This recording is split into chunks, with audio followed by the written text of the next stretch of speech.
భగవద్గీత అధ్యాయం 2 శ్లోకం 27 శ్లోకం జాతస్య హి ధ్రువో మృత్యుః ధ్రువం జన్మ మృతస్య చ తస్మాత్ అపరిహార్యతే నత్వం శోచితుమర్హసి.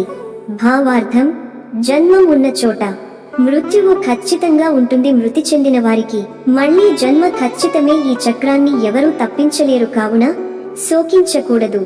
అది జ్ఞానహీనత. తాత్విక సందేశం.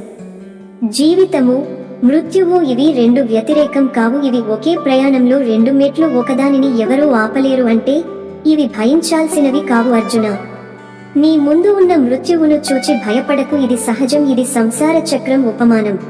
మనం ఒక బీచ్కి వెళ్ళినప్పుడు ఒక తరంగం వచ్చి మళ్ళీ వెళ్తుంది, దానితో పాటు మరో తరంగం వస్తుంది. జీవితము అలాగే. ఒక జననం వెళ్తుంది, మళ్ళీ మరొక జననం వస్తుంది. తరంగాన్ని చూసి ఏడుస్తామా? కావదు కదా.